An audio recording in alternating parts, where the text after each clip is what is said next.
Where did that go? Well, that makes no sense. Already technical difficulties. Welcome to Beerfield Fantasy Football. I somehow minimized your face. No, are we there yet? No. What the hell just happened? I am at Hot BFF with 2 P's. As always, joined by Thury. There we are. As always, joined by Thury BFF with 2 F's. Welcome to Beerfield Fantasy Football. We are here to recap Week 1 and give you all the information you need to hopefully be somewhat successful in Week 2. Thank you guys for tuning in. You can follow the show at Beerfield FF on Twitter, Beerfield Fantasy Football on YouTube. I'm a very unhappy at Hot BFF right now. If you are in the Illinois area, anywhere in the Illinois area, and thinking about using Tiger heating and air conditioning for anything, do yourself a favor and do not do that. I was told a small hole in my laundry closet. I have a hole in my ceiling that is half the width of my kitchen. They did not perform all the work that they were paid to perform. And now it's apparently going to be a week for your supervisor to call me back to address the fact that they didn't perform all the work that they were set to perform. And I got news for you, folks. It is definitely not going to be a week. I will not be rude to call center reps because they do not do the work and they're not responsible for the bullshit, but I will sit there and have a friendly conversation with them for 5 hours until I get what I want. That sucks, man. I don't even know what to say to that. I feel like you're so fired up that I'm just like, I am fired up. I want to get my clipboard. Like, I just want to have my clipboard on and go, Yeah. I am fired up. And also, fuck Kalen Balazs, because he's the only thing that I hate more than that heating and cooling company. The Jets signed him off their practice squad this week. I know. That's not a news item. That doesn't even deserve to be in the news item. It's just Kalen Balazs is the only thing I hate more than this HVAC company right now. So, there you go. How are you, Dan? It's been a bit of a struggle since Monday. Yeah? So, I feel a little off.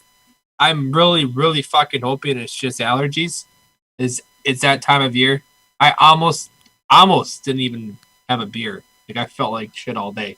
Oh, but that's not who we are. That's not who I am. But you have a beer? I do have a beer. The only time we can't have a beer in the show is if the doctors say don't have a beer.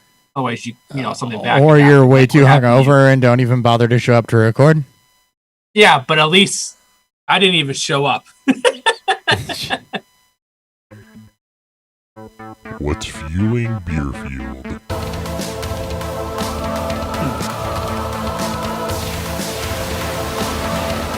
So you mentioned beer. What are you drinking? It's September 16th. We're in that time of year where is it Oktoberfest? Oktoberfest and pumpkin beers have been out for a month probably a month and a half at my store. I am drinking Southern Tier's cold pressed brew pumpkin. Decided to not go with the Oktoberfest right now. I may do that at some point. But I've been told so many great things about this beer. 8.6%. It's basically just a cold press version of their pretty infamous. Is it the nitro version? It's not nitro. Oh. I do have that. I don't have it at work. They actually nitro. I've seen it. Just regular pumpkin. I've seen it a bunch down here, but the nitro regular pumpkin. I think I saw the coffee one at Randall's too. I think they did the coffee one last year, if I'm not mistaken. I know they nitroed one last year. I want to say it was the cold press. Nice. All right, I am drinking. I actually got to meet the reps tonight. Drink 1820, which is one of their rarest bourbons. But I am drinking Uncle Nearest 1856 premium whiskey. It is Bourbon Heritage Month, so as we continue through Bourbon Heritage Month, Jack Daniels. Not a lot of people know this. Technically a bourbon. Nearest Green is the man behind teaching Jack Daniels how to make whiskey. So Nearest Green was a slave for a preacher in Kentucky that worked his still houses. And when Jack came to work on the farm as a young boy, this is the paraphrase version. There's a great video about this on the internet. It was Nearest Green who taught Jack Daniels how to actually make whiskey and the maple charcoal filtration process that makes Jack Daniels. But Brown-Forman did not recognize Nearest Green for a very, very long time. Author Fawn Weaver did a bunch of historical research on this, found near screen in a book, actually, the history of his life or history or something on Jack Daniels. It's actually on the bookshelf behind me, but I'm not going to grab it. And uncovered that, near screen was in fact who taught Jack Daniels to make whiskey, got Brown Forman to recognize it, got him added to their museum, and this brand was launched in tribute. This is their 100 proof whiskey. They do have a small batch whiskey as well that is actually curated by a descendant of Nearest Green. Every batch is. I have that one as well. This one I just so happened to acquire tonight. As Dan, when reps open stuff, they can't just close it and take it to the next thing. It usually gets given out. So yep. I happen to have acquired the 1856. So for a review on this coming later, but I would highly recommend anybody that doesn't know the story to go look up Uncle Nearest and Nearest Green and the story there, especially given everything that's going on in our current climate, he being a slave that is responsible for one of the most widely recognized brand names in the world. Oh, so interesting. There you go, Bourbon Heritage Month. This is what it's all about. Just taught all y'all something. Learn something. All right, let's go ahead and get into, we got some injury news first. Let's go ahead and get into that real quick. I'm not going to hit a drop for that because we're not really doing drops. Michael Thomas, high ankle sprain, likely to miss several weeks. And I think consensus is that Emmanuel Sanders might see a little bit of a boost, but the big beneficiary here is probably Traquan Smith. Yeah, I mean, you can't replace Michael Thomas. It's virtually impossible at this point. So I expect an uptick from everybody. Traquan Smith was second in the team at snaps, though he only ran about 20 routes, only had one target. Sanders had 5, but he caught 3 for 15. It's not like he did a whole lot with his, and what should have been in more of a shootout type of game. I think the biggest benefactor to this is potentially Jared Cook. Cook operates a lot over the middle, a lot of the intermediate range as well. Even though he's getting up there in age, he's still pretty athletic. I could see him, shouldering some of that over the middle work. Who also ran about a 66% snap share too. So I expect Traquan and I expect Jared Cook to get probably the most benefit from this, while Sanders is probably still learning the offense and just getting more involved with Breeze. Yeah, sure. I agree with that. And Jared Cook, by the way, was the best receiver on the Saints this week. So with Michael Thomas being hurt, so he is going to miss a couple weeks. Though, be wary of that if you're a Michael Thomas owner. James Conner, high ankle sprain, not ruled out for week 2. Benny Snell looked really good in relief. We'll get to him here in a little bit. But keep an eye on James Conner. Philip Lindsay dealing with turf toe, not expected to be serious. Melvin Gordon was fine. Marlon he finally got it late. Finally got it going late. Yeah, Marlon Mack out for the year with a torn Achilles tendon. So this opens up for Jonathan Taylor, which is just going to be the floodgates before we thought they were going to happen. Nyheim Hines, though, also 8 for 8 for 47 and a touchdown. So expect him to be heavily involved in the receiving game. Is there a possibility that the two running backs here are going to have 75 plus targets? That seems like a lot, but I guess maybe 60 plus. So I feel like Hines is going to get his, but if Taylor's going to be also used a lot and heavily, man, this could be nuts to see. Right now, roster on both Hines in full PPR because he's setting up for a James White type season. Mm-hmm. Deebo Samuel had a setback. He's on IR. Corresponding move, Mohamed Sanu has been signed. Niners receivers did not look particularly good this week. So, Sanu familiar with that offense. And with George Kittle also banged up, Sanu's not a bad Sanu's not a bad grab if he's still out there. Yeah. Le'Veon Bell placed on IR. Okay, no, I said I wasn't doing this. Frank Gore will be the starting running back, and there's literally nobody else behind him. So, now for those of you that may not know, with the COVID season, IRs have been shortened to 3 weeks, and they are unlimited. So, if you see a lot of this IR stuff, don't don't freak out and drop these guys. Yeah, that's a good call out. You're right. For everybody that doesn't know, it's 3-week, I think, stint on IR. So, and unlimited reactivation. So they basically have a disabled list now. So you're going to see a lot more people hitting IR that you would normally just hold out for multiple weeks. Yep. Duke Johnson left Thursday night's game with a sprained ankle. He's not been on IR, been placed on IR, but he is expected to miss time. So, just more to David Johnson there. Let's hope David Johnson's body can hang on, can hang on to this type of volume he's about to get. And if Blake Jarwin was one of the athletic tight ends you picked up hoping for a breakout, he's done. Torn ACL. Sorry about you. Yeah. All right. The new one. More importantly, you ready to go old school? Let's go. This is going to be old school. Ugh. What the hell happened? With the TARDIS, too. That's great. Yep. The original What the Hell Happened dropped. That's right. It's good to bring it. It's good to not forget about where you came from. It is good to not forget about where the quality on that is shit. But, I couldn't find whatever we used last year, and I can't use Danger Zone because, YouTube will get pissed off. They got pissed off about Titanic. So, all right, week 1. So the way I set this up is kind of in superlative format, if you will. Kind of like we do the Feelies. So we're going to run through some week 1 things and kind of anoint some people. So starting off, most likely to receive near double-digit targets going forward. Will Fuller, who had 10 targets, 8 receptions, 112, no TDs. Deontay Johnson, who saw 10 targets, 6 receptions, just 57 yards. Jamison Crowder, who saw 13 targets, 115 and 1. Or John Brown, who saw 10, 6, and 70. Who do you expect to keep that volume up, Dan?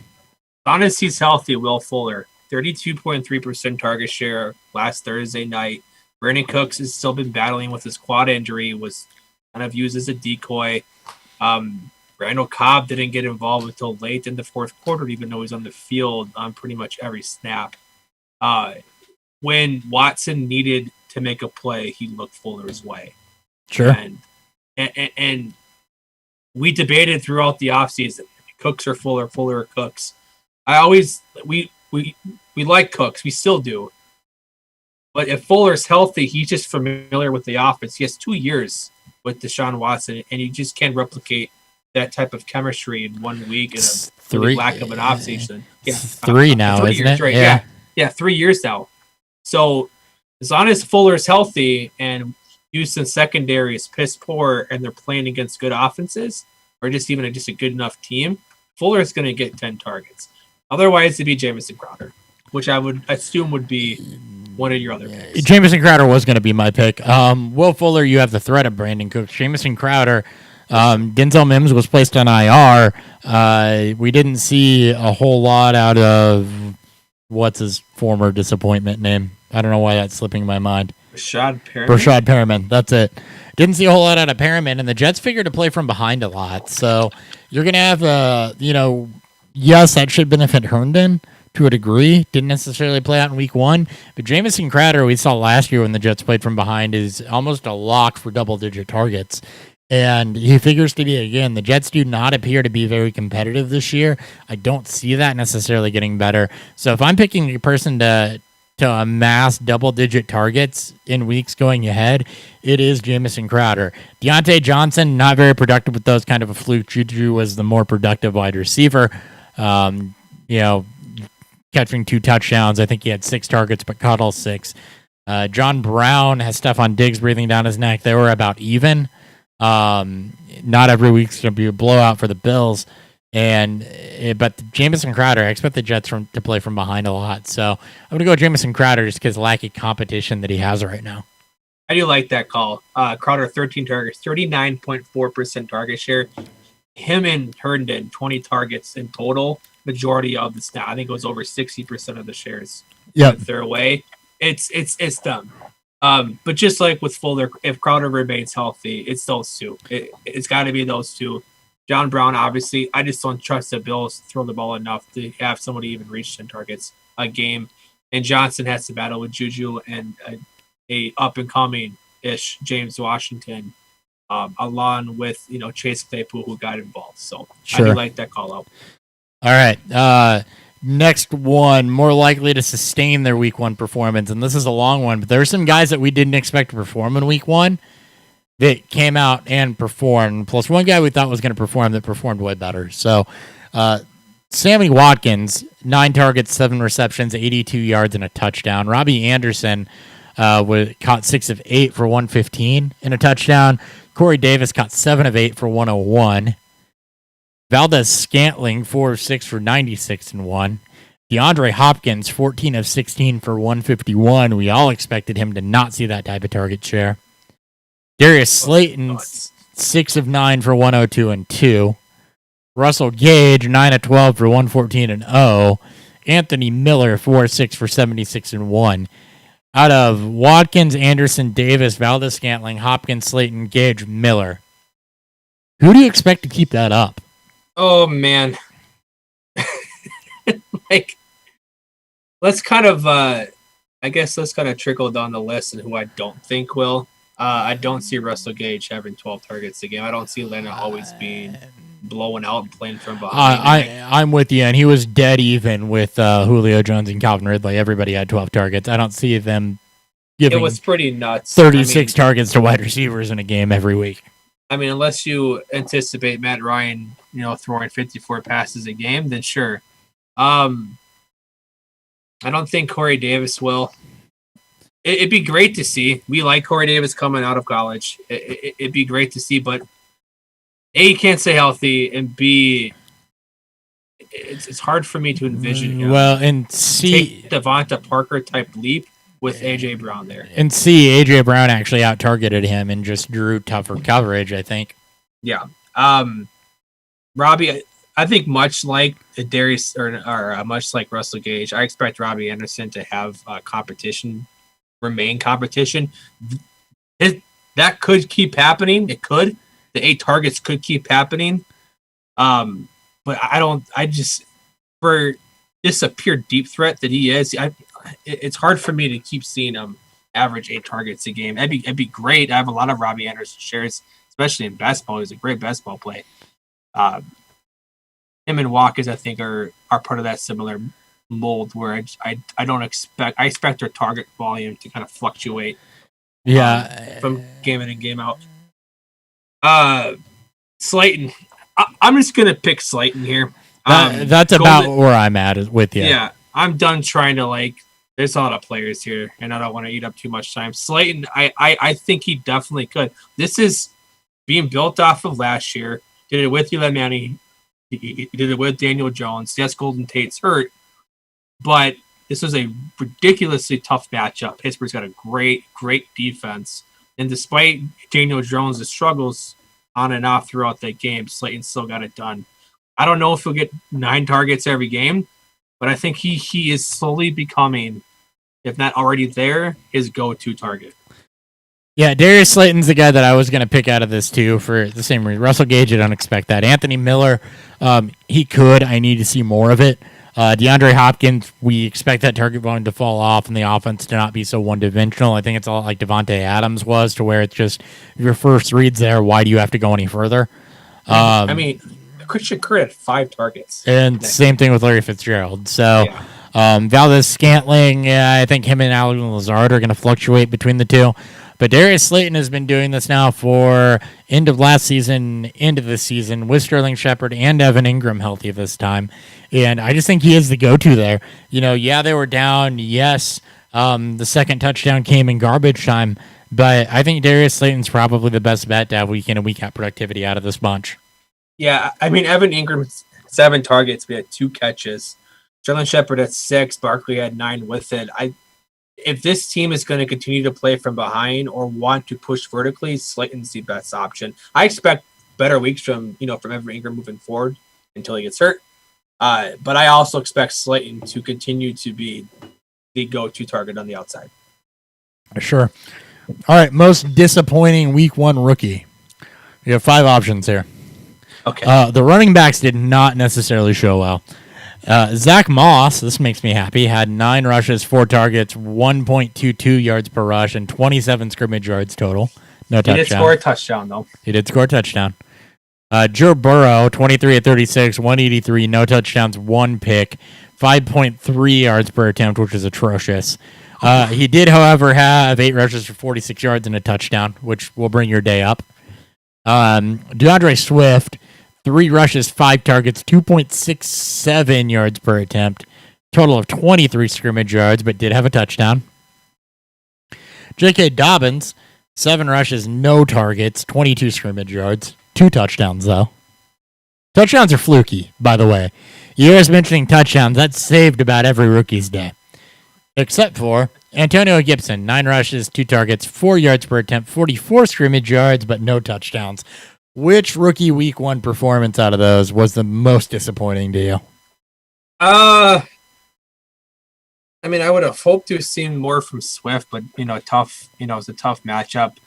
Dobbins, it looks bad on paper, but I'm actually more impressed with how. I mean, I'm impressed with how quickly he started to eat away at that snap share. We'll get to Ingram in a little bit too, but it wasn't pretty for either of them. It was bad for all 3. Mm-hmm. Dobbins actually outsnapped every running back in the backfield, but they were also in a blowout, so that could play hand in hand. Gibson just doesn't shock me. The dude's he's a freak athlete, but he's so raw, and there's still a lot to learn from him. And Peyton Barber still commands majority of or not majority, but a lot of the snaps in that backfield. Somehow, some way. 1.7 yards per attempt, like the 2 shittier touchdowns. version of. He's like the shittier Carlos Hyde. It's John Kuhn, but he's not a fullback. I want to go with Joe Burrow here. A lot of you can't expect a whole lot. No preseason, no rookie OTAs, no mini camps, just no OTAs in general. It's you couldn't expect a lot from him, and this was a very difficult matchup. But the 5.36 yards per attempt is that's like Christian Ponder. Bad. And when you're playing poorly, you start to lean heavier on the athleticism, and that's where the 8 rushes for 46 yards will come from. That's what's going to keep him on the field. That's what's going to keep him playing. And the Bengals were, the game wasn't ever out of reach for them. They were an OPI call away from winning it. So yeah, so I fully expect them to be better. But I just a tad bit disappointing. Need more targets to Joe Mixon. I need to see more. I need to see just them not passing the ball right next to the line of scrimmage. Sure. So I'm going to give Joe Burrow a little bit of a pass. Rookie quarterback playing against his first real NFL snaps, no preseason. Expect that to be a slow learning curve. The Bengals are a team I expect to get better week to week, and the Chargers have a tough secondary. Their cornerbacks are not easy. And their pass rush is not easy. It was not an easy matchup for a quarterback seeing his first real-world NFL snaps. So Joe Burrow gets a little bit of a pass. Like, there are quarterbacks 3 years in the league, Baker Mayfield, Mitch Trubisky, et cetera, that would struggle against that defense. Yeah.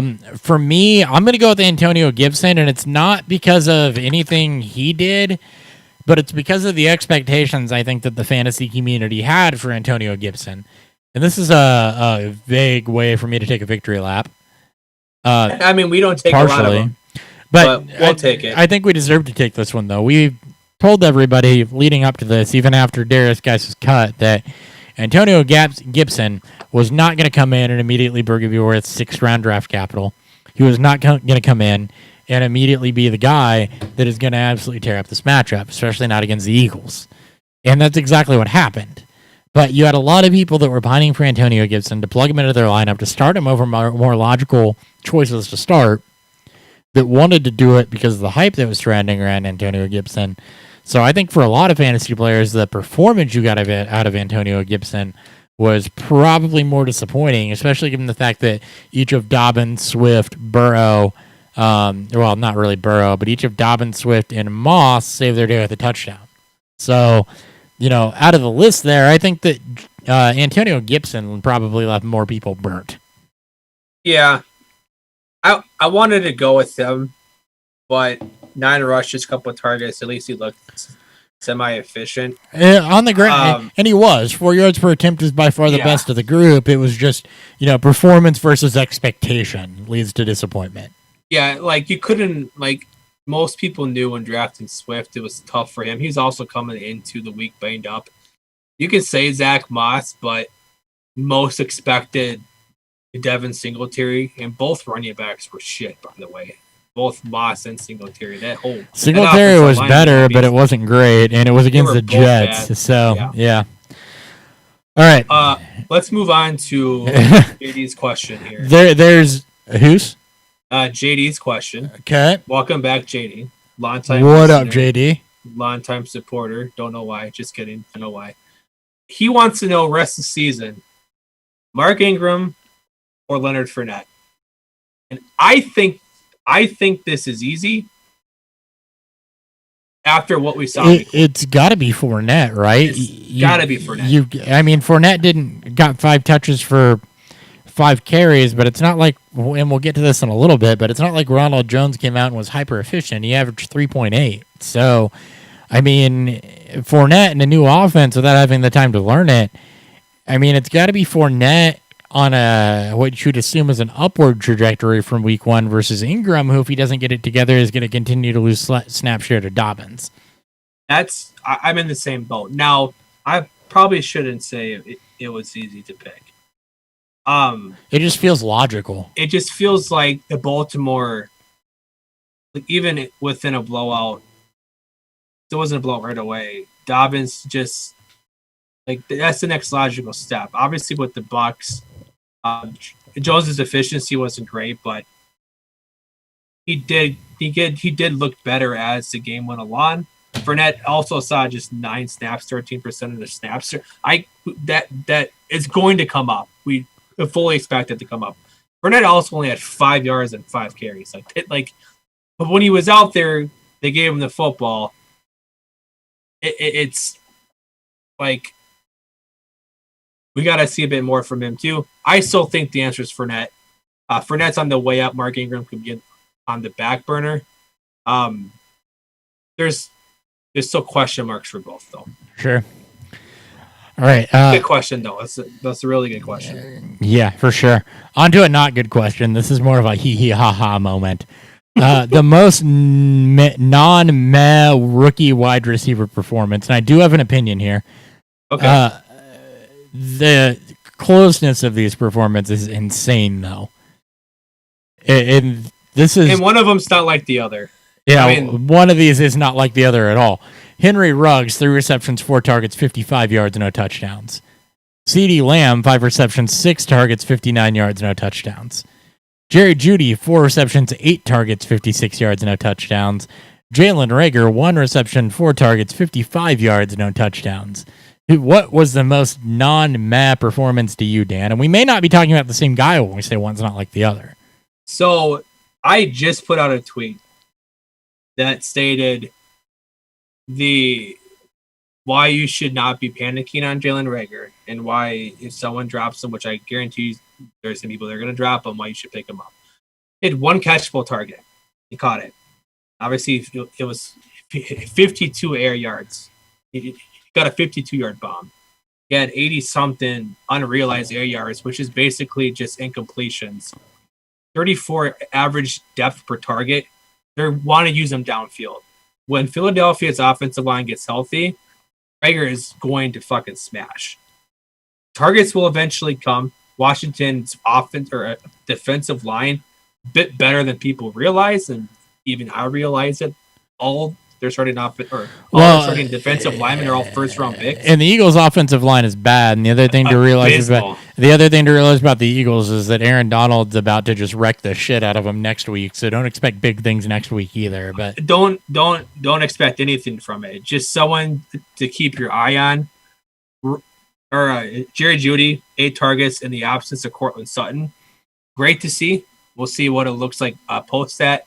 CeeDee Lamb, I believe, was second in snaps and actually had more targets per route run than Michael Gallup. So that's a sneaky situation to watch if Gallup's going to start being phased out. You're stealing my answer. I'm sorry. Go ahead. No. Go ahead. This is you. Yeah. My answer is going to be CeeDee Lamb. And I was right. The perspective of not like the other is different because while Jalen Reagor, they want to use him deep, had one catchable target, CeeDee Lamb is not like the others because CeeDee Lamb was not in a position to be the one or even the two and still came out with 6 targets, 5 receptions for 59 yards, which you're honestly relatively okay with. Oh, yeah. If you plugged him in anywhere, and especially if you're holding out for a rookie. And, this is a guy that's, playing fourth fiddle that came out in a 2017 loss and got that type of target volume with that type of productivity that only stands to move upwards. He's not a guy like Henry Ruggs, who there wasn't a lot in front of, or Jerry Jeudy, or even Jalen Reagor, where you didn't have a lot else running with you. Reagor had the 2 tight ends, especially Goddard. But CeeDee Lamb is the guy in this that to me is not like the others because he is not playing first fiddle, yet produced at the same level. Yep, and he will need an Amari Cooper probably injury to fully. He needs a Jerry Jeudy situation. Or he a Michael number one to miss time. Well, he doesn't need a Amari Cooper injury. He could get away with a Michael Gallup injury. I mean, that could help too. Cooper 14 targets, Gallup and Lamb 11 combined. Cooper's still the go-to guy in a game that was close, in a game that Dallas could have won. But my argument is that you don't need CD to come out and be a 1 in that offense to make him usable. You need him to come out and be a 2 or a 3. And even the injury to Jarwin could be enough to put that over the top. Yeah, I don't disagree with you at all.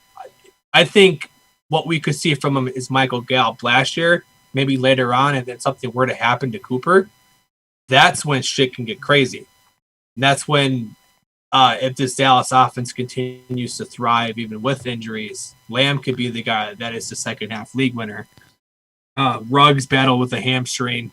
I do like the fact that he got the lone deep target in that offense. Still don't like the fact there's only one deep target from Derek Carr and what should have been a very favorable matchup. Judy's the one I expect to come down when Sutton's healthy, but Reagor, Lamb, and even potentially Ruggs, there's still a lot of upside. And like 2 of them that could be, number 1 by the middle to late part of the season. Sure. All right. Most likely to maintain their role, and this is a rundown of guys that did things we didn't expect them to do necessarily. Josh Kelly, 12 carries for 60 yards and a touchdown. He played as a Chargers big back and really filled in that. So if Austin Eckler had the Melvin Gordon touch volume, Josh Kelly had the Austin Eckler touch volume and was efficient with it. Ronald Jones, 17 for 66, 3.88 yards per attempt. Myles Gaskin was the most productive back for Miami because who the fuck saw that coming? 9 rush, 40 yards, no touchdowns, 4 receptions for 26 yards, 4.4 yards per attempt. Malcolm Brown of the Rams, 18 rushes, 79 yards, 2 touchdowns, 3 receptions for 31 yards, 4.39, way better than Cam Akers did. Yep. Benny Snell, 19 rushes for 113 yards, 5.95, looked way better than he did last year and way better than James Conner before he got hurt. Paris Campbell, 9 targets, 6 receptions, 71 yards. Colts wide receiver 1 over T.Y. Hilton. Dallas Goedert, running as the Eagles' top target and tight end 1, 8 receptions for 101 and a touchdown. Normally the Ertz line you would see. So which of these guys, and it doesn't have to be just one, do you expect is going to maintain their role? And which do you feel is going to fall off out of this group of Josh Kelly, Adrian Peterson, James Robinson, Ronald Jones, Myles Gaskin, Malcolm Brown, Benny Snell, Paris Campbell, Dallas Goedert? Give me a couple guys you like to hold their role. Give me a couple guys you like to fall off of it. Yeah, so we'll start with maintain their role. James Robinson, just the dude did literally everything on there. Chris Thompson was non-existent. And Roquel Armstead is still on IR, and he could be on it for an extended time. It's the second time he went on to IR with COVID. James Robinson and it's going to be I'm going with Benny Snell. I think the Chargers are downplaying the James Conner injury. Steelers. Yeah, I'm sorry. The Steelers are downplaying the James Conner injury. And we've heard praise throughout the offseason that Mike Tomlin and the coaching staff were impressed with Benny Snell. We heard rumblings in the offseason that Benny Snell completely transformed his body. This was a great showing. And I don't think Conner got hurt on the first play. He looked bad, then got hurt, and then came in Benny Snell and was like, hold my fucking beer, I'll do your job. Yep, and do it well. My guess. What's that? I said, and do it well. And he did it very well.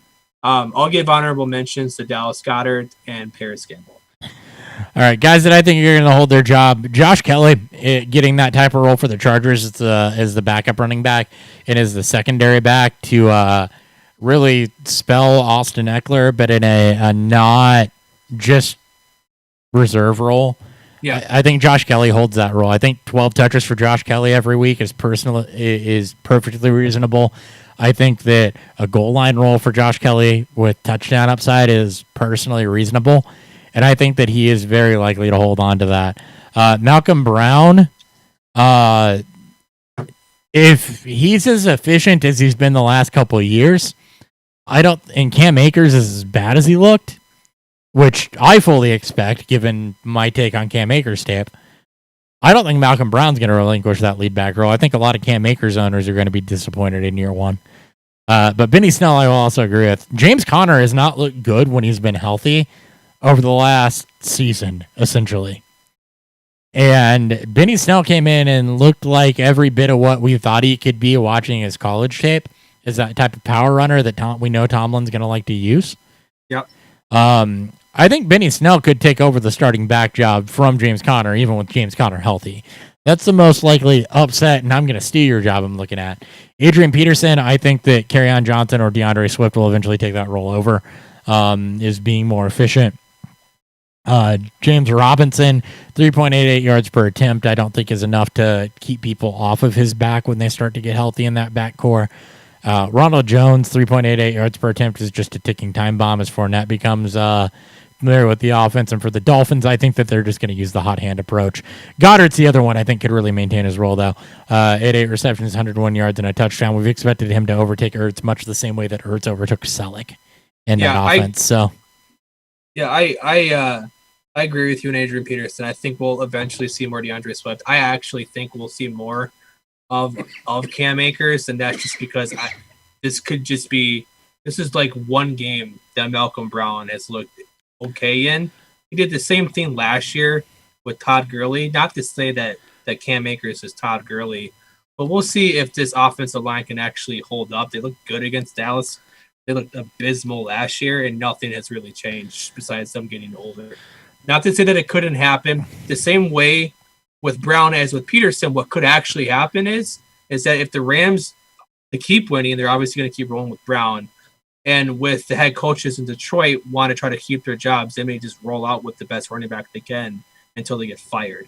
So I could definitely see Peterson holding on to that role until Swift is ready and healthy, because Swift is hurt. Ronald Jones, I 1,000% agree with you. Fuck Ronald Jones. Yeah. He'll eventually lose that spot. And if he doesn't, I'll be shocked.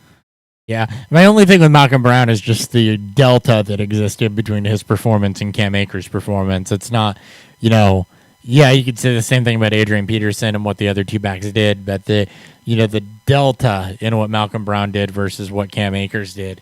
And it's not like Cam Akers didn't get touches. I think there was only, two rookie running backs that looked anywhere close to halfway decent, and that was, CEH and Jonathan Taylor. Yeah, CEH looked like the real deal. He was the only rookie running back that you could really hang your hat on, starting from week one. He looked like everything you drafted him to be. It was Kareem Hunt all over again. Yeah, minus all the targets, but guys, don't be afraid. It's like, I'm pretty sure Darrell Williams only had 2 targets too, so don't freak out about the targets just yet. Yep. All right, let's move on. All right, are we worried? So, a couple guys that were drafted high that did not come out and perform. Keenan Allen saw 8 targets, caught half of those for 37 yards. DJ Chark, 3 of 3, 25 and a touchdown on a hyper-efficient Gardner Minshew performance. More on that in a minute. Yeah. Mike Evans saw just 4 targets, 1 reception, 2 yards, and a touchdown. Odell Beckham, 10 targets, 3 receptions, 22 yards. Yikes. Mark Ingram, 2.9 yards a carry, no touchdowns, no reception. Just kind of go down the list. Are you worried about Keenan Allen? Kind of. I mean, the target volume was there. Matchup should have been decent for them with all the injuries to the Cincinnati secondary. And just amassing forecast for that. Keenan Allen and Odell might be in similar situations where offense and quarterback play are a bit worrisome. The biggest thing is that if Tyrod continues to struggle, he's going to get benched. It's not a if, it's a matter of time. And just remember when that happens, I was pining for Jacob Eason all offseason. No, that would be Justin Herbert. Yeah, Justin Herbert.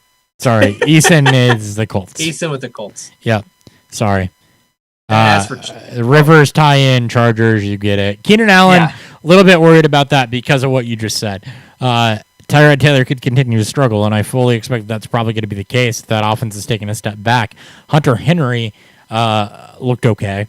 And Mike Williams, who was fucking supposed to be hurt. Yeah. He looked good. Yes. Keenan Allen, not so much. So, really going to depend on if that offense is going to overachieve or not. If that offense does not overachieve, Keenan Allen not going to be great. DJ Chark's not worried for me. I think that the Jaguars were just hyper efficient. I don't know how else to put it. 19 of 20, 3 receivers with a touchdown. Didn't really have that game script did not play out the way we expected that game script to play out. I mean, not to the way that it kind of did. I'm a little concerned, and it's more so because Minshew isn't willing to funnel his targets to one player. If guys like Chanel can take a step forward and James Robinson can get active with Chris Thomas, it may help. Chark is the best option by a mile right now, and I think he's gonna get funneled all this shaded help in the secondary, all the double teams potentially. Well, I think there's better games ahead. I'm a little concerned that Minshew is just a smart enough quarterback to just not force it. Like, it's not like Watson with Watson with Hopkins or Stafford with Kelvin Johnson, where it just doesn't fucking matter. They're going to get the football. I don't know if Chark is in that realm, and if Minshew's not willing to just look off of him and take the better, just a better throw. This is a huge bump to Minshew. I think that could potentially hurt Chark's overall ceiling. Yeah, it could if he continues to spread the ball around in a low volume offense. I think we expect eventually that Jacksonville's going to have a lot more passing volume though too than what they had to have this week. I would hope so. We called the matchup against the Colts a trap game, and this is the reason why.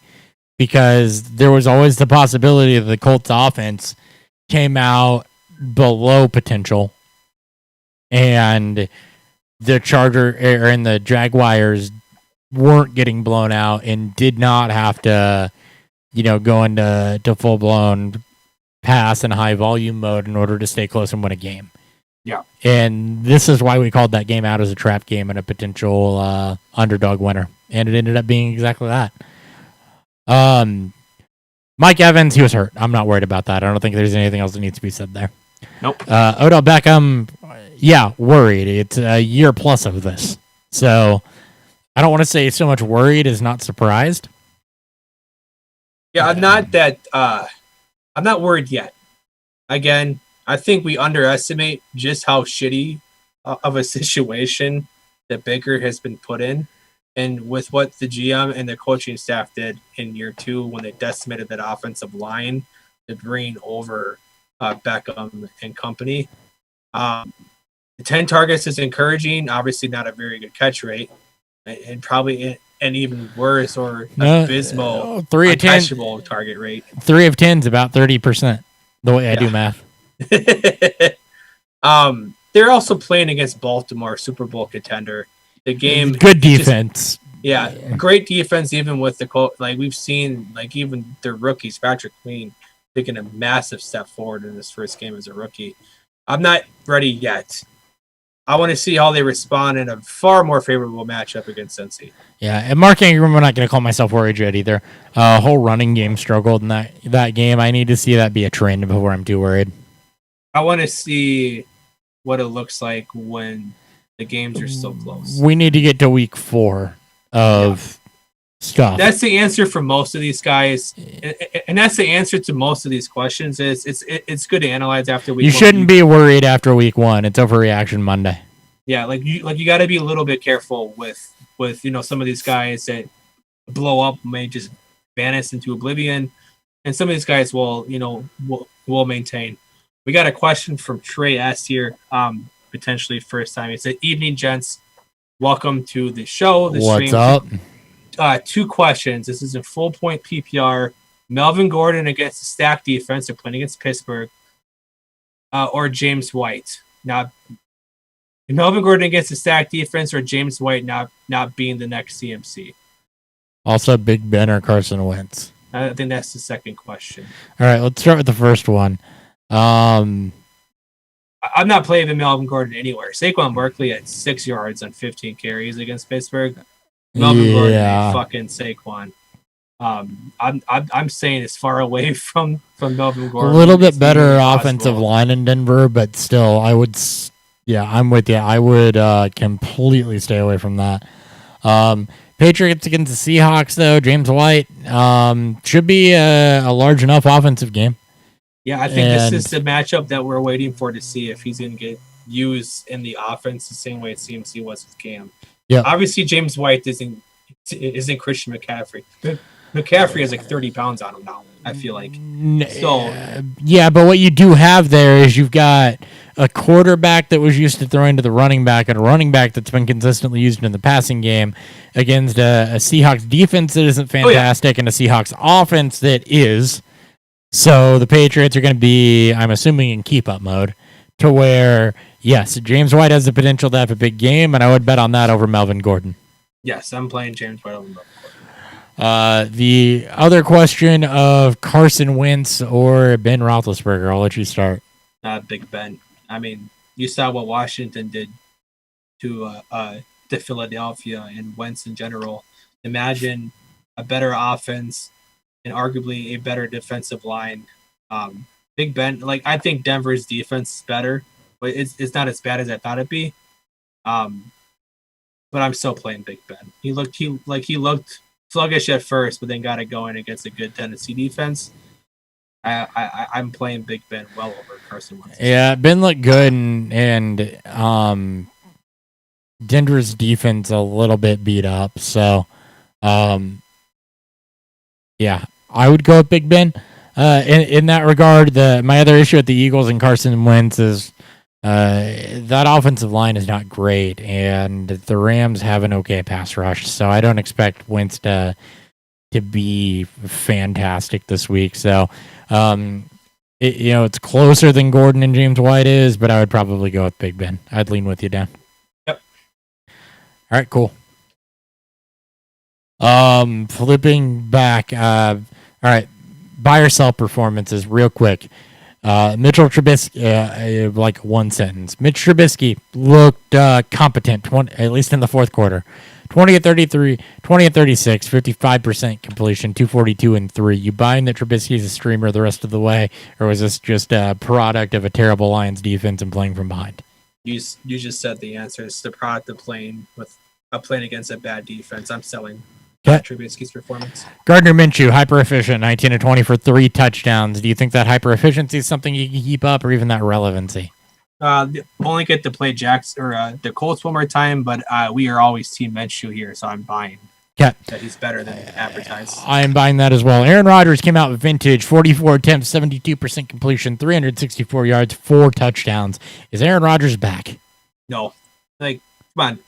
Minnesota, when you give Aaron Rodgers any time, he's going to pick you apart. Minnesota's defense was non-existent. He's not putting up his stat line every week. All right. I'm the other way.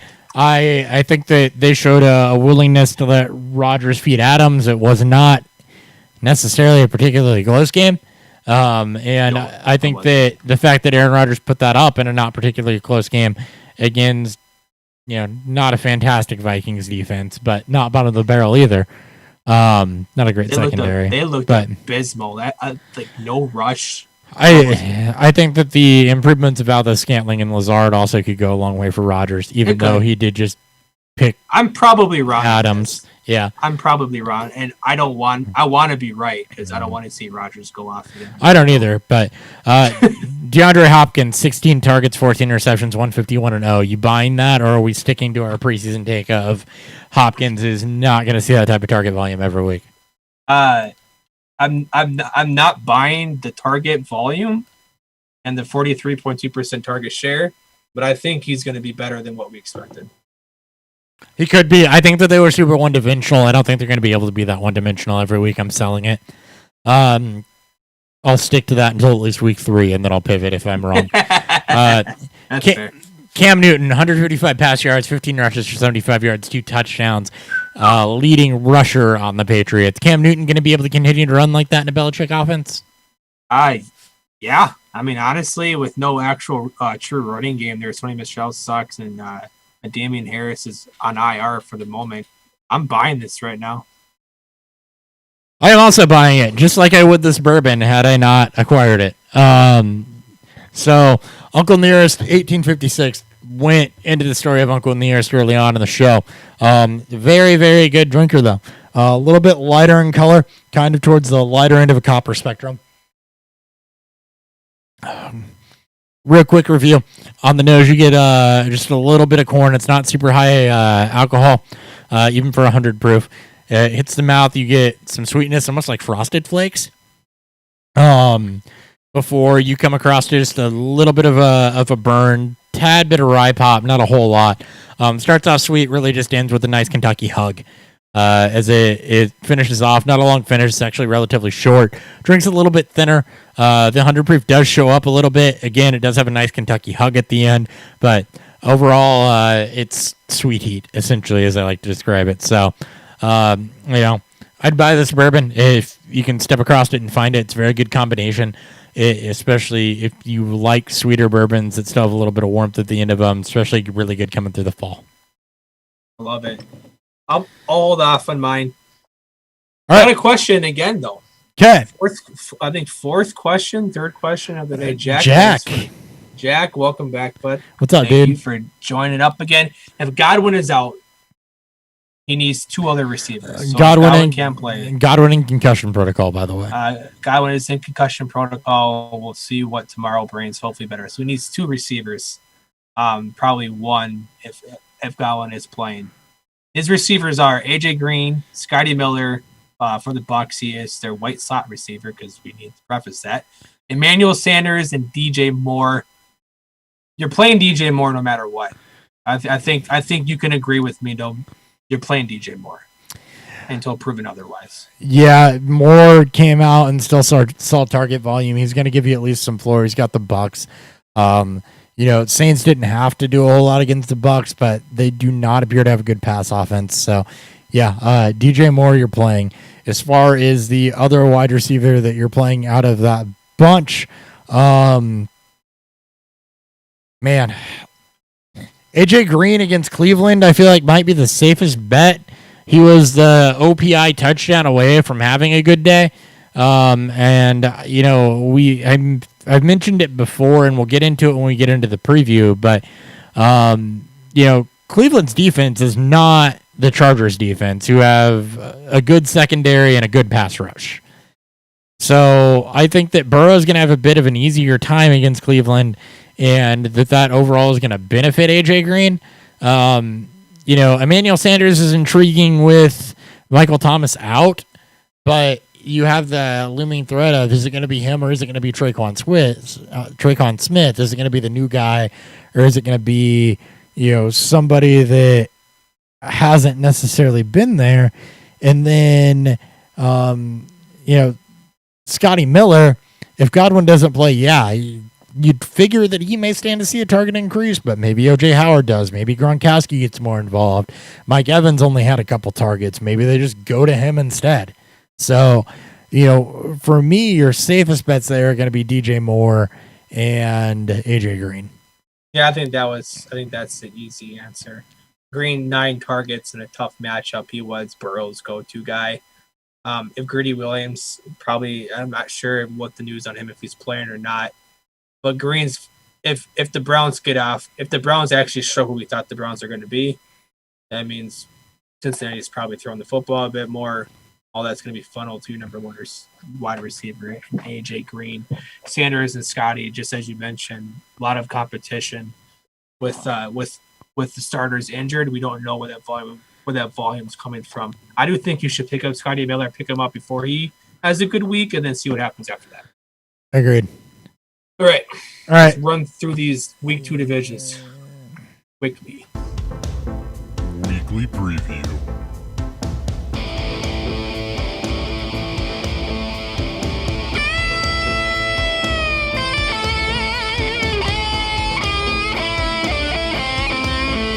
That felt good. You led me into a segment, and I was ready to go at the drop, and there was no stutter there, and that was smooth. Thank you. Not as smooth as my cold press pumpkin coffee. I feel like you were kind of setting me up for it. I don't know if it's me not feeling well or if it's just the beer itself. It seems overly malty for a cold pressed pumpkin. I don't get much for the spices at all. I don't get any cinnamon. Are you congested? That probably is the case. I probably should have not even drank it. I'm gonna give this a pass for now. Not just pass on the beer, but I'm going to come back to this. I have one left, and we'll see what happens. Another question just popped up from Nick Kerr. I've not seen Nick Kerr's name before. Welcome, Nick. Thank you for tuning into the show. His question is: trade Zach Moss for Antonio Gibson. I gotta ask if you're doing it for redraft or dynasty, and if the scoring system is PPR or more, I guess, standard or half points, because I do think it plays a bit into it. Who would you rather have though, without knowing that right now? Redraft league, Zach Moss or Antonio Gibson, half point PPR. I guess Antonio Gibson, because he did look a little bit better and he doesn't have anybody established there that he's competing with. I would, rather be seated next to a crying baby on a plane headed towards the World Trade Center. But if I have to pick one, it's Antonio Gibson. That got dark. I stole that. I stole that from a TikTok video. Don't hold that against me. The last time a 9/11 joke happened, I think Dan got ripped into shreds. So let's not make a 9/11 joke. I don't think we ever have. There was one. Oh yeah, it was Joe Mixon. It was a domestic assault joke. That's what it was. Yeah, and I apologize right after. Tasteless jokes, bad. I also apologize for that. I stole it from a TikTok video. Don't blame me. Either way, it's Antonio Gibson, but for me, that's like choosing between Miller Lite or Miller Lite. So I don't like Moss had to go. I guess Gibson. I think Gibson has the higher ceiling. I think eventually so too. When he has that, if he doesn't take over that job, then I get it. But he has the best chance of having the higher finish. He's just in my opinion, he's a better player. More athletic. He's more athletic. He's more athletic. He has more of a chance to grow into his role, and he has less competition. So it's Gibson for me. Moss has a much higher uphill battle, less athletic. Devin Singletary being there. I think Moss will have better games early on, but I'm betting on Gibson's long term second half of the season. Yeah. Thanks for the question, Nick. Yep, and I apologize, Nick. I am sorry. Oh boy. Okay. You've already played the drop. We can just move right on. I can. All right. Bengals Browns. Yes, I've got it up. Browns favored by 6.5. Bengals plus 235 odds. Looking at the bets here. Talked to my boss about this extensively earlier this week. That really got me thinking about this game. I like the Bengals at plus 235. I think that they held close to the Chargers, who have not a fantastic offense, but it's not like Cleveland's offense has shown us anything. I think that they had a much tougher defensive matchup against the Chargers. I expect Joe Burrow and this offense to get better as the weeks progress, and I definitely like the plus 6.5 spread for the Bengals. As far as fantasy goes, we talked about AJ Green. I think you're starting Joe Mixon. I wouldn't go as far as to say stream Joe Burrow or, run out Tyler Boyd or John Ross, who are competing with each other for secondary targets. I think as far as the Bengals go, this game's pretty chalk, and I'm preferring the Bengals, if anything, for the spread, if not definitely the money line. Yeah, I'll take the Bengals. If I'm betting the game, I'm betting the spread. I think the Browns will beat them. I just don't know if they'll beat them by a touchdown or not. I like the over/under at 43.5. I think this could be a sneaky over, even with better odds at minus 105 compared to the 115 for the under. I do expect the Browns offense to look better. I expect the Bengals offense to potentially show it a little bit more. For those that didn't tune in last week, only expect money line advice from me because Dan's scared of the money line.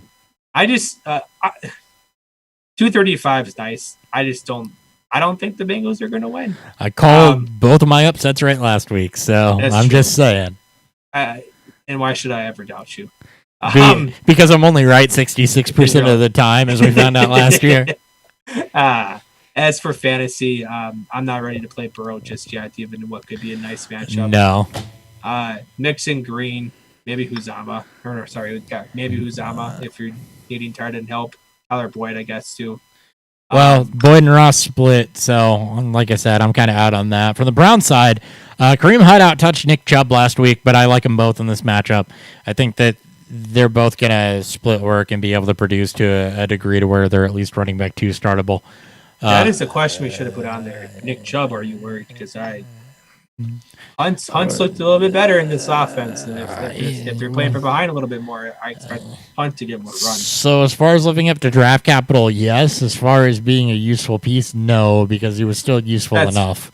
Okay, that's fair. Browns, I think it's all chalk. You're playing your running backs and your receivers. You can play Beckham. If he gets that target volume again, I'd expect a better week, but don't love it.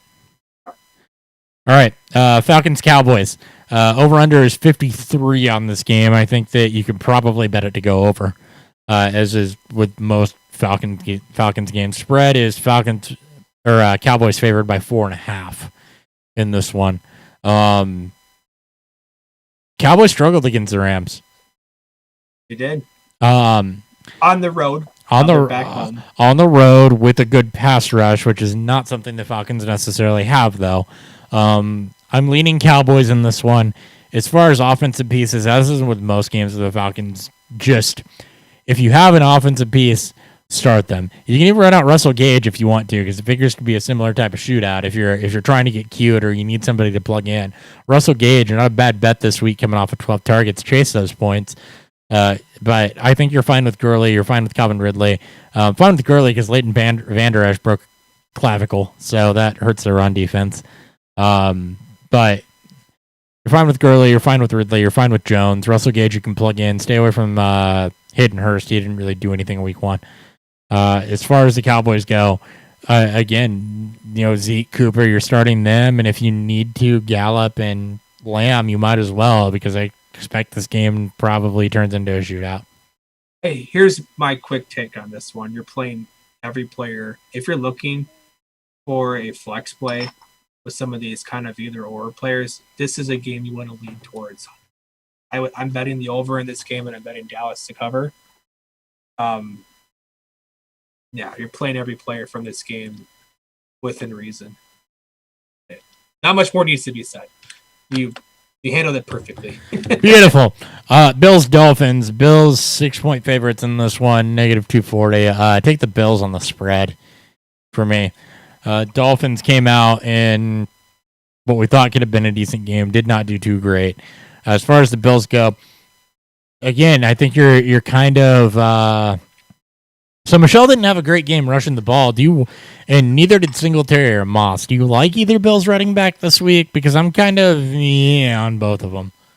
I don't really want to play one or the other until I see something. Until I see something a little bit better. They're blowing out the Jets, and the carries and snaps are relatively still even. I would actually play Moss over Singletary just because I expect Moss to get the goal line carries, which he did.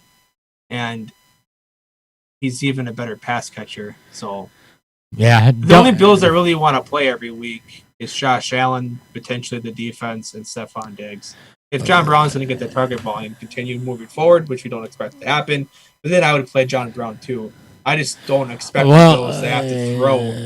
But they did. But they didn't last week too, right? Which is why I'm okay with John Brown and Stephon Diggs both in your starting lineup.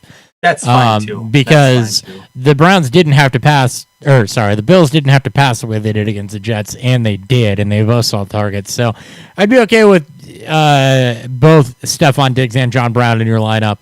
Josh Allen, definitely going to start him. As far as the running backs, though, I'm kind of bullish on both of them. Zach Moss, I guess, but I would steer clear if you can, just until we see somebody emerge clearly. Over under on this, I won't touch that because we know that the Bills can win either way, but I definitely like the Bills by six. I like the Bills by a touchdown, honestly. So, are you playing any Miami Dolphins? Because I am not, even with Parker's potential hamstring injury. Nope, not in this one. Because if Parker's got a hamstring injury, we know who. Maybe Preston Williams, but we know who. Well, no, yeah, Tre'Davious White's still a thing, right? He didn't opt out. Yeah. So no, I'm not playing. Yeah, I'm not going with Preston Williams, and I'm not chasing Myles Gaskin. I wouldn't go with nobody from the Dolphins. Yep. All right, Panthers, Bucks. Bucks favored by 9.5. Don't like that. I think that this game could be closer than that. This is probably a game I'm steering clear of on the betting field. Over under is 47.5. That could easily be surpassed, but plus 9.5 seems like too wide of a spread for me to like that. It's a 2-possession game, and I think that Tom Brady struggled enough for me to not be a fan of that. As far as Panthers defense isn't the Saints. I think I'm not betting this game, but I think Brady. I'm not betting this game. Revenge game Brady for some just like I got fucked over by Drew Brees. I'm gonna throw like 4 touchdowns. Could happen, and I'll play with that in fantasy. I'm not playing with that on the betting line. No, I wouldn't bet the spread here. I will take the over though. 47.5 is fucking stupid. Yeah. Panthers, DJ Moore, Christian McCaffrey, Robbie Anderson. I would stream Teddy if you need a streamer. I like Robbie Anderson, and Ian Thomas really wasn't a thing, but we lost one athletic tight end in Blake Jarwin, so why not? If you need one, there weren't a lot of tight ends in week 1 that were a thing. Just FYI. There was some good streamers. There were Noah Fant, TJ Hawkinson, Goddard, and Rudolph had a decent game, didn't he? And Logan Thomas, another name we didn't even talk about. I think he had 6 catches and a touchdown. Washington shower curtains tight end. All right, yeah. So the Tampa Bay Bucks. Sorry. Chris Godwin's in concussion protocol.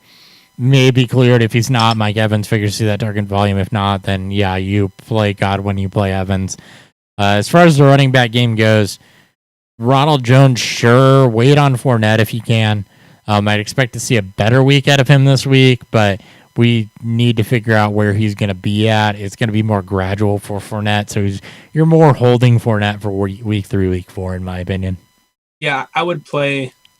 I'd play Jones as a flex, I guess, if he's getting that. If you have to touches, if you have to. OJ Howard, by the way, was the tight end down here. Howard also. Yes, Howard had a good week. So yeah, I would still play Howard. Evans logged to full practice, so you have to assume he's at least back and good enough health to practice in full. If Godwin doesn't go, Scotty Miller I think is a good play. If not, then I wouldn't play him. I think you're playing all your Bucks studs at this point, including Brady and potentially Howard. Yep. Steelers, Broncos. Steelers favored by 7.5. Plus 100 odds on the spread. I actually don't hate that. Wow, that's amazing. Yeah. Plus 100 on the 7.5 spread. And, I get not knowing also, but Denver and New York, do you consider them similarly matched teams? Because Daniel Jones didn't look bad. He drove the ball a couple times. He just couldn't finish drives. both quarterbacks looked inconsistent. Drew Lock didn't really look good until about late third quarter. So, and he was missing weapons. So watch Sutton on this one too. Yeah, I wouldn't bet the over under, and I take the spread for Pittsburgh. I would probably take the spread towards Pittsburgh on this one if I'm going to bet anything, especially at plus 100 odds. You don't normally get that. So that's if I can even money right away. That's a good start. I'd take the spread on Pitt. As far as who you're starting, Deontay Johnson, target volume wise, if you need a flex in at wide receiver, go for it. He was drafted in a lot of places, so you probably don't. Juju Smith-Schuster had a great game, 6 of 6, 2 touchdowns, 69 yards. You're starting Juju. You're starting Benny Snell in this one, I think. Saquon Barkley did not have a great game, though. Or I'm mixing things up. Derrick Henry had a fantastic game, is what I meant to say. So, Benny Snell, I think you're okay with starting him in this one. Even if James Conner is somewhat healthy, I think you're okay starting Benny Snell in this one. James Conner goes, sure. But similar types of backs to Derrick Henry, to where they just try to breeze it up the middle. So I guess the question, Dan, is if James Conner is healthy, how do you feel about Benny Snell? I think Benny Snell did enough to have isolated carries.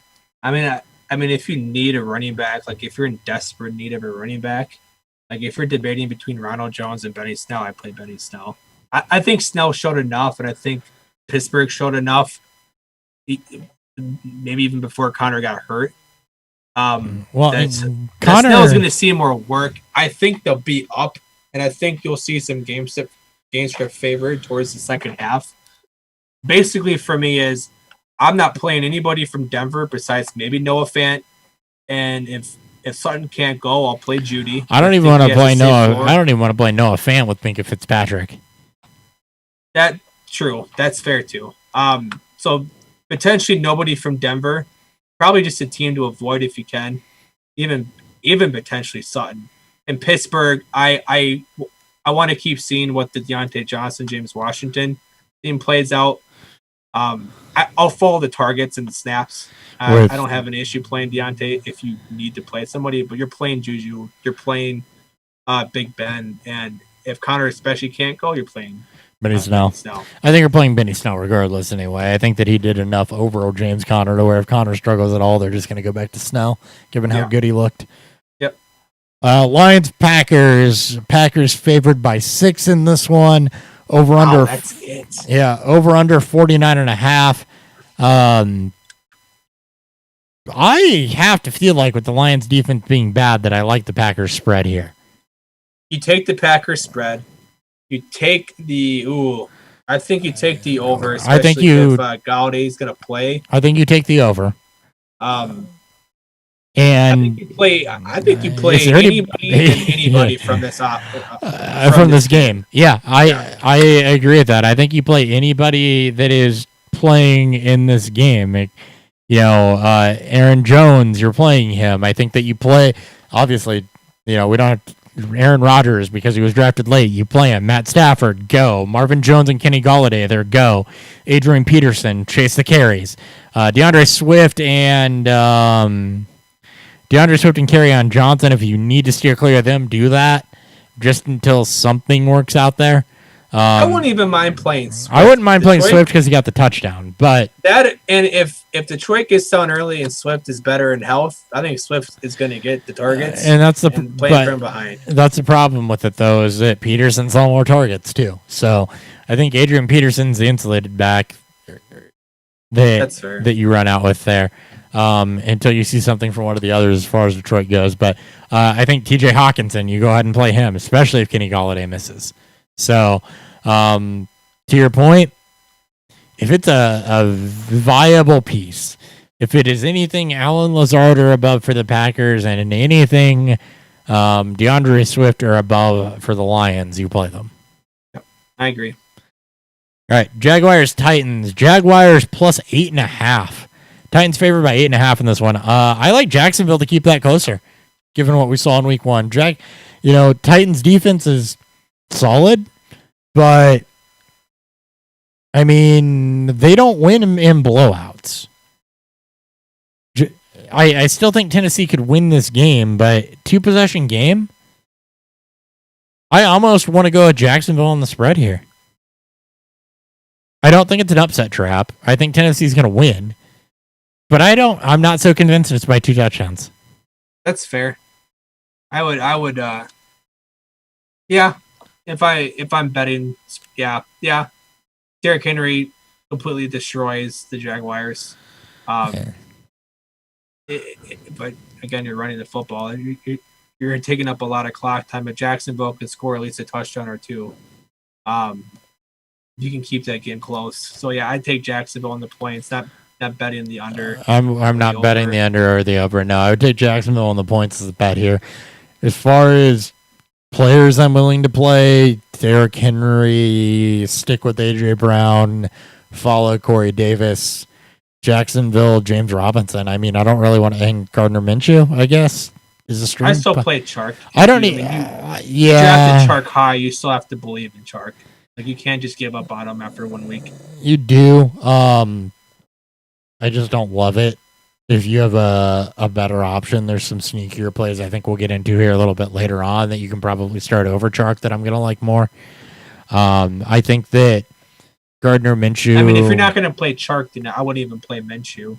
Like, if you're not going to play his no, that's what I was about to back off on, is that you maybe don't play Minshew in this one either, because I think at best case he's probably streamable. I mean, at this point, you're probably... I mean, if I'm playing Chark because I'm so trusting the process and I'm so trusting the fact that the Titans are not the Colts. The Titans are a bit better put together. And if the Titans get up a bit early, then we'll see that game script follow. I don't love Minshew this week, but I'm so, like, again, we assume a lot of passing volume. It could happen. He showed more efficiency last week. Tennessee's got a better defense, so show that out. And I'd figure I'm more into an offense as well. We expect Jacksonville to not be very good, even following week 1. Tennessee doesn't win in blowouts typically, which is why we like the spread here. But as far as fantasy players from this game, I expect this to be low scoring. So yeah, I'll play Chark. I'll be okay with it. I'll maybe Minshew. It's for Tennessee. Brown, Tannehill, Henry, obviously, and Jonnu Smith are my. And I guess if you want to follow the targets, you can play Corey Davis. I would follow Corey Davis targets on this one. And run out your Tennessee pieces because Jacksonville's defense isn't good. Tennessee's offense more than Zeke. Run out your Tennessee pieces, but I would steer away from Jacksonville. I'd steer away from any type of spread bet here. We need consistency out of particularly what Jacksonville is, because we think they overperformed in week 1. But if it becomes a trend, I don't want to get caught on that. So that's true. Rams, Eagles. The Rams are favored by 1.5 at plus 105 odds. I would actually take the Rams by 1.5 points at plus 105. I would take, The spread is better than the even negative 108 money line. It's fun. Actually funny. That is pretty funny.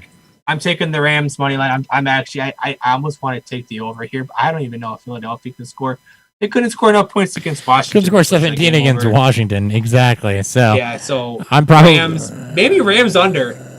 Maybe it's just the Rams get up early. They kind of coast. They keep the Eagles from scoring a lot of points, and they beat them 24-10.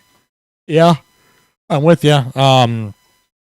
But hammer the Rams on that negative 105. Yeah, or that negative 1.5 points plus 105 odds. As far as who you're starting, Rams, Malcolm Brown starting. No reason not to. Cam Akers, maybe steer clear of that until he actually does something. Robert Woods, Cooper Kupp, easy money. Yeah, even Jared Goff, go for it. As far as the Eagles go, Dallas Goedert was their top target. Go ahead and play him. Cowboys were able to spread the ball out a bit. Nobody really had a blow-up day against what the Rams did. Cooper's going to draw Ramsey. CeeDee Lamb, Michael Gallup. Wrong team. Oh, did I? Yeah, you're thinking of last week. I am. I don't know. I would assume Deshaun Jackson is going to draw Jalen Ramsey. You're playing Ertz, you're playing Goddard. Whoops, I was thinking last week. You're not playing any of the receivers. I wouldn't play Carson Wentz, and I wouldn't play any of the running backs. How did I go from Goddard to the Cowboys offense? Because they played the Cowboys on Sunday night. It's been a long day. It has been. Rams. I'll play all skill players, including Goff. Maybe not play Tyler Higbee. I'll have to look and see what. I wouldn't play Higbee. Fuck Tyler Higbee. Fair enough. But yeah, Goddard, Jackson. You're right. We'll probably draw Ramsey. Rager, interesting, but probably just Goddard. Sanders if he's good. I don't even know if Ramsey will shadow. We'll see. I'm not playing either of them either way. It doesn't matter to me. I still play Higbee. He's at 89% snaps. Maybe not a great week, but tight ends are fucking crapshoots. Just play the ones that are in good offenses. I don't know. We don't even know if the Rams are good offensive, but anyway. Fuck Higbee. Anyways. Yep. Vikings, Colts. Colts favored by 3. I'm still betting the Vikings. Vikings money line. I don't think the Colts are very good. I'd take the Vikings money line at plus 142. Yeah, I would take. Yeah, if they're gonna win, they're gonna win by more than 3. Yeah, that's why your odds. And the over. And the over at 48.5. Yeah, over on this game is probably pretty decent. As for the Vikings, you're starting Thielen, Cook. Cousins is a good stream. I don't have any qualms there. I don't know that you need to get too cute with that. That's it. For the Colts, we saw the Vikings secondary is not great. We saw that Paris Campbell led the team in targets. Start Paris Campbell. And snaps. Yep. T.Y. Hilton, sure. Why not? But why not? Jack Doyle. Yeah. Sure. Jonathan Taylor, absolutely. Naeem Hines in the passing game. If you're in full PPR, go for it. So fun little note I saw in the Vikings Packers game. On average, the running backs had 4.12 yards before contact. For the Packers? For the Packers. That was before contact. Yeah, Jonathan Taylor. So, hammer Jonathan Taylor. I mean, fuck. Phillip Rivers right now might be a decent stream. Play anybody fantasy relevant within reason in this game. So this next one hurts. Bears, Giants. Giants plus 5.5. And I don't want to bet this game, but I think that the Giants at plus 5.5 might be the best one that exists. Sorry, I was reading JD's comment. He goes, "Is that Dan? Drunk question, but I was wondering if your pronunciation of Pittsburgh, and he spelled it Pittsburgh, was a subconscious distaste for the teams, or just that good old Midwestern accent? Probably a little bit of both. I'm also a Ravens fan, so there is some more subconscious distaste to them. But I try not to. I try to make my puns more obvious than just really bad pronunciation. So, great question. That's fucking awesome. All right, sorry, go ahead. All right, Bears, Giants. Giants at plus 5.5 in this one is probably the best thing I see. I don't know that I want to touch the over-under at 42. If I'm betting the Giants, I'm just betting them to win. At plus 205, yeah. Yeah. And I don't even love the plus 205 money line. I don't either, because the Bears could easily win this game. They beat Detroit. I don't know that the Giants are that much better of a team. I think they have a worse offense. And they barely beat Detroit. Yeah. And if Swift didn't drop that touchdown catch in the end zone, they would have lost to Detroit. So right. I don't know. This game's a fucking crapshoot, and I don't want to touch it. This is when I would go with you and just bet the money line. And just take the Giants to win if I want to. I don't want to bet. I'm not touching this game at all. And for fantasy, Allen Robinson, because he just bitched this week, which means he's going to get fed. David Montgomery will be fine. Saquon Barkley. Bears without Eddie Goldman, their rush defense is. I mean, Adrian Peterson did things. So Saquon Barkley, Darius Slayton. Yep, I even play Anthony Miller. I mean, he what? Anthony Miller was decent. Yeah, it's not like he's got a tough matchup. Anthony Miller's a decent stream. Yep, yeah. Jimmy Graham had a touchdown. He's back in tight end 1 status. Fuck him too. Yeah. Niners Jets. Niners favored by 7. This is another game that is not plus 100 is even money. A touchdown for even money. Niners. I would on FanDuel for those at home. If you're lucky enough, like Opera and I, if you can use FanDuel sports bet, you can actually do adjust the spread. I would almost see what I can get for plus 13.5. And like I think San Fran could beat him by 2 touchdowns. This advertisement and the segment brought to you by FanDuel, even though they don't actually sponsor the show. We are reading everything off of FanDuel. God. I don't want to play anybody in this game besides maybe Kittle if he's like Mostert. Mostert was fine, and the one big play. Really, without Richard Sherman, I think you can get away with Crowder. Oh yeah, sorry, Crowder and Herndon because of the insulated volume, and none of the quarterbacks. Mostert, and that's it. It's Crowder, Mostert Herndon, and Kittle. Mostert from this game. As far as bets, Niners defense. I'm telling you, stream the Niners defense. Sure, Niners by a touchdown at plus 100 odds. Okay, I think they can win this game by a touchdown. You know, I don't love their offense, but I don't love the Jets either. I mean, the Niners got by with the shit receiving core. Shit-ish receiving core last year and was beating the shit out of teams. Even with the loss of Sherman, I think they can beat them by double-digit points. So yeah, I like that. All right, the Washington Pepsi cans against the Arizona Cardinals. 6.5 favorite for the Cardinals. I don't like. So bad offensive line with the Cardinals up against what looked to be a very good defensive rush. Yeah, but Washington, good offense from the Cardinals too against. Do you think Washington can keep up with their offense? No, I don't think so. It depends. If the Cardinals get up early, I don't think Washington has an answer. If Washington did what they did against Philly and kept the game close and within reason, then I'll take the Cardinals at 6.5. Yeah. I'll take the spread here. Over under, I think this could go over. I just don't know if I love Washington to keep up, to score enough points. They put up 27 against Philly. Yeah, right. Cardinals defense isn't great.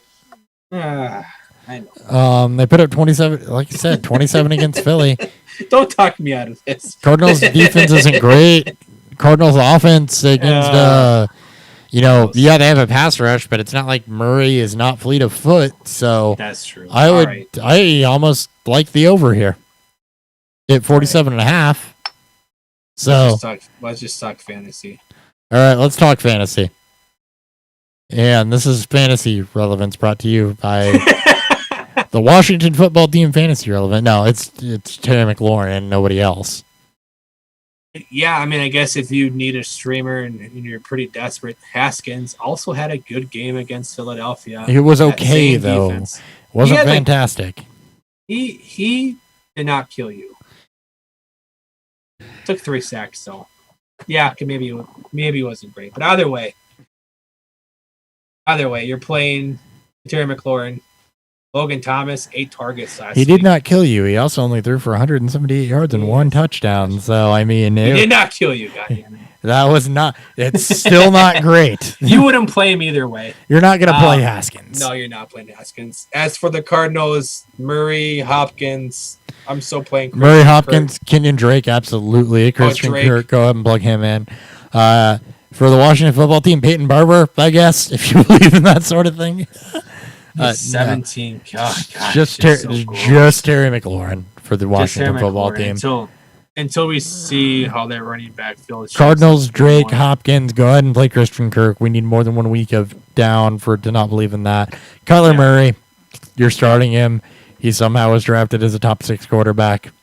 And I would even play the Cardinals defense if the offense gets up big, maybe they could generate enough pressure on Haskins to make a couple mistakes. So Ravens Texans, how do you feel about this one? Given the Ravens walked all over Cleveland, Texans were not particularly close to the Chiefs. I don't like 7 points on the road.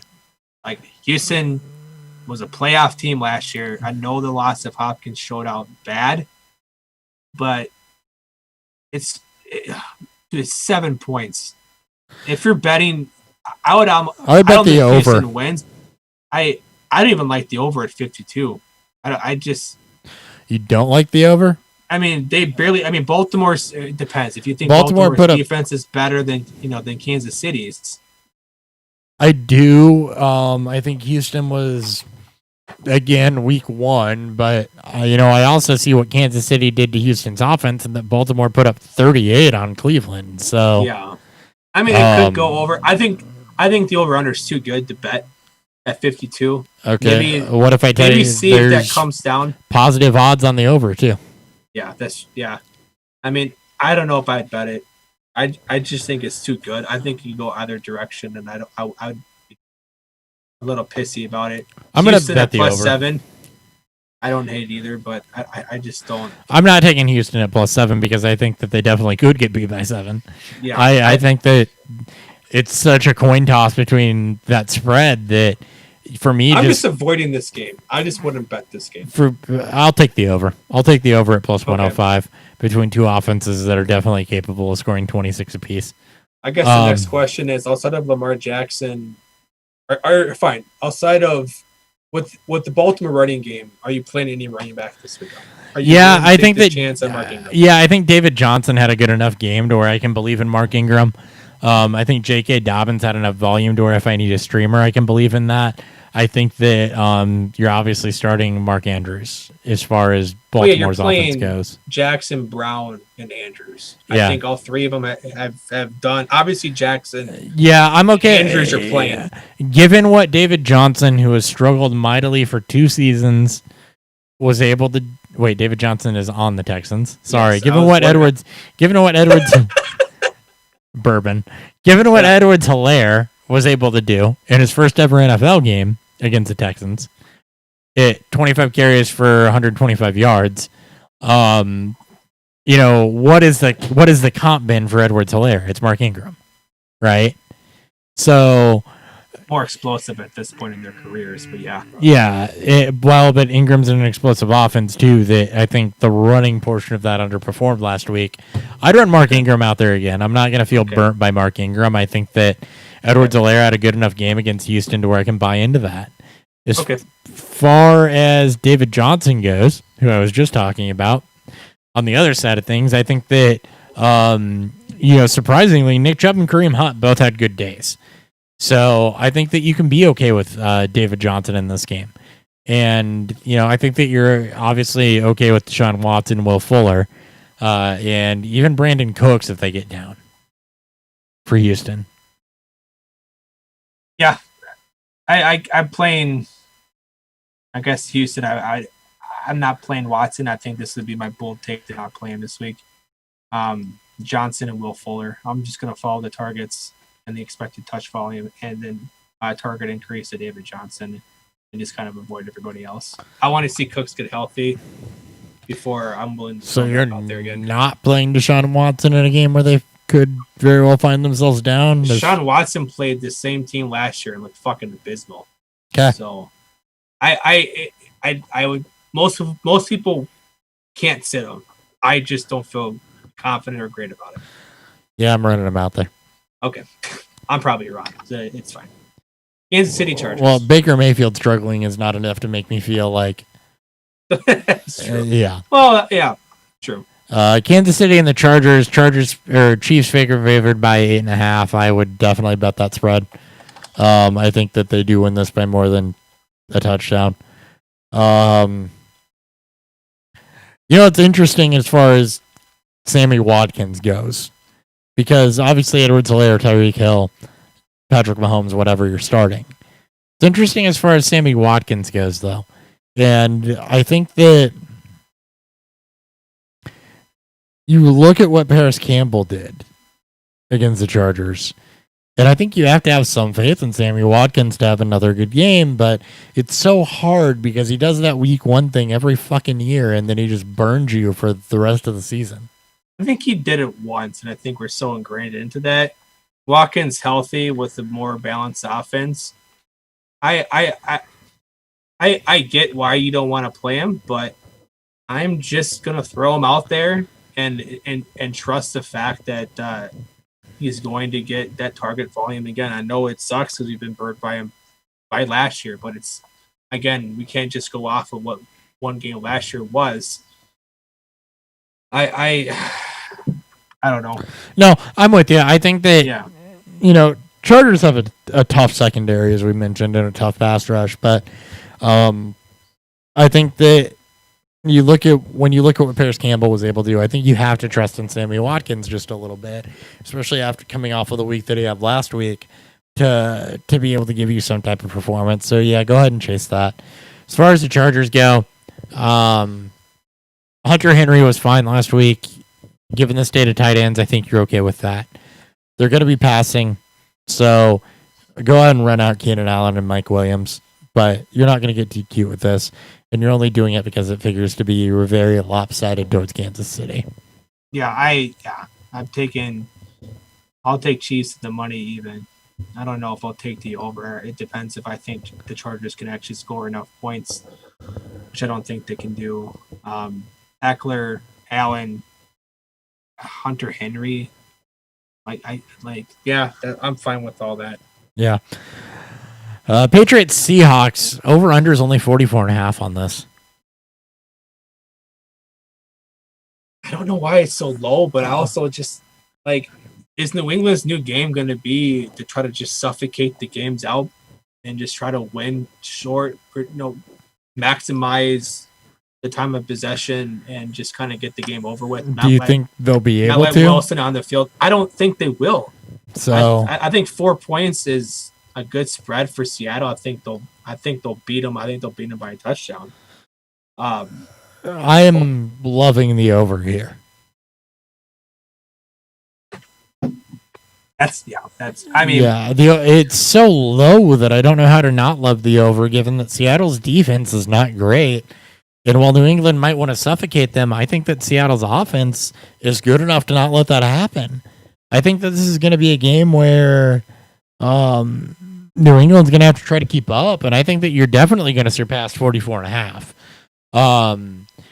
As far as the spread goes, I like the Seahawks by 4. I think they do win this game. The negative 205 money line might be a little better for me. But I think Seattle's definitely going to win this game, but I like the over. I really do. I think that the over-under's low. That's fair. I mean, I'm not saying it's bad or good. I just don't.